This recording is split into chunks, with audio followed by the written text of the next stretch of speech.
ब्रजवासी लोग, आपको हम धन्यवाद देते हैं कि आप लोगों के मन में थोड़ा सा भी अगर हमको फूट जाए भक्ति का, थोड़ा सा भी भाव आ जाए, अपने को बदल दें, तो परमात्मा की प्राप्ति होने में कोई शंका नहीं है। आपके घर में, आपकी तिजोरी में सारा माल भरा है, चाबी उसकी खो गई, अब चाबी खो गई तो सारा माल वहां से आप धन निकाल नहीं सकते, तो हमको चाबी चाहिए तो मिलेगा।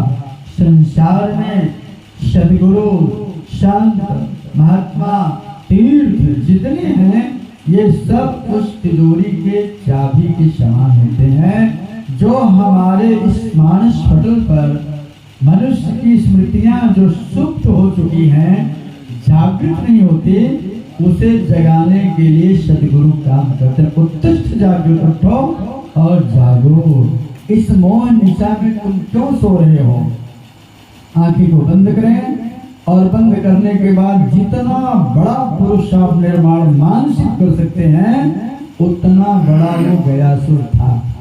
शास्त्र में है, कहते हैं कि 1500 किलोमीटर 1500 किलोमीटर जितना होगा उतना ऊंचा गयासुर था। सृष्टि के कल्प में जब उसकी रचना हुई तो 1500 किलोमीटर की ऊंचाई, 700 किलोमीटर उसकी चौड़ाई थी। इतना भयंकर वो गयासुर राक्षस था। अब सोचिए, इतना बड़ा जब होगा तो कैसे वो चलेगा, कैसे वो रहेगा? आप लोग शांति से एकदम बैठे रहें, आप लोग शांति से तो बैठे रहें। कथा में किसी भी प्रकार का आवाज निकलना, इधर उधर की बात करना, ये कथा 3 लोग बैठते हैं कथा सुनने के लिए। एक तो बैठे हैं श्रोता।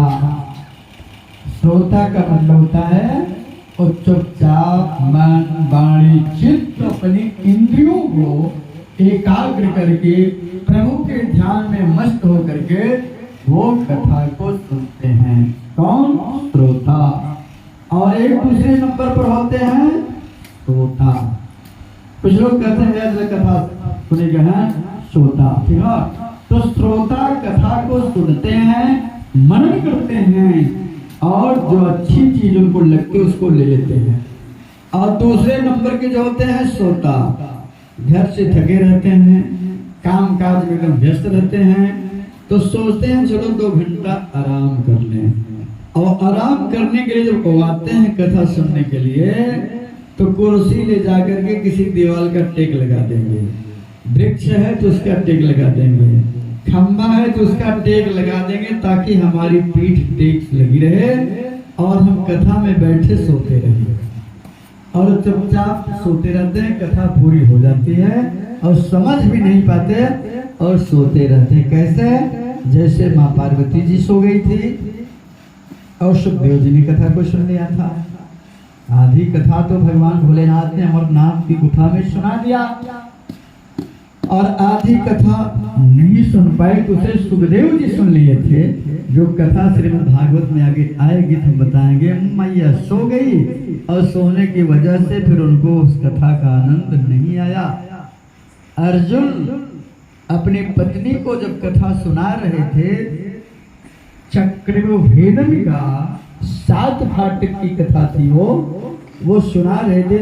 अभिमन्यु अपने माँ के घर में था और वो सारी कथा को सुन रहा था।